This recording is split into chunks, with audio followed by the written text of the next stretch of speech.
Mbrëmjen e 7 marsit në një atmosferë mirënjohje dhe respekti, Mifëtënia e Shkodrës organizoi një iftar për mësuesit pensionistë të qytetit. Ky aktivitet u zhvillua në kuadër të muajit të shenjtë të Ramazanit dhe njëkohësisht në nderim të festës së mësuesit. Urimet për festën e 7 marsit në emër të Mifëtinisë së Shkodrës i përsolli ish mësuesi dhe ish drejtuesi në arsim Kujtim Dervishi, i cili vlerësoi rolin e pazëvendësueshëm të mësuesve në shoqëri dhe rëndësinë e respektit ndaj figurës së tyre. Mësimdhënia është ndoshta profesioni më i çmuar, më i dobishëm për shoqërinë dhe ka ndikim të madh në të ardhmen e saj.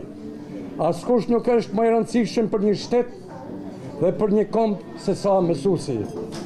Mësuesit kanë qenë dhe mbeten drita e dijes në shoqërinë tonë, me punën që keni bërë ju për kushtimin dhe dashurinë tuaj për arsimin, ju keni formuar breza të tërë, duke dhënë atyre jo vetëm dije dhe formim shkencor, por edukat, moral dhe vlera njerëzore.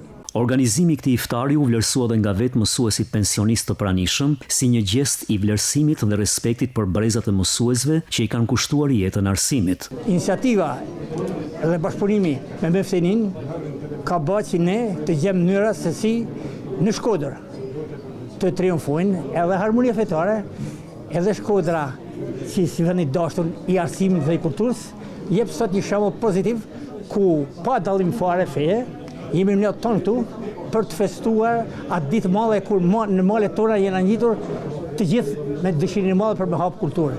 Iftari u zhvillua në një atmosferë miqësore dhe bashkëbisedimi, ku mësuesit ndanë kujtimet nga vitet e tyre në arsim dhe uruan njëri tjetrin për festën e 7 marsit.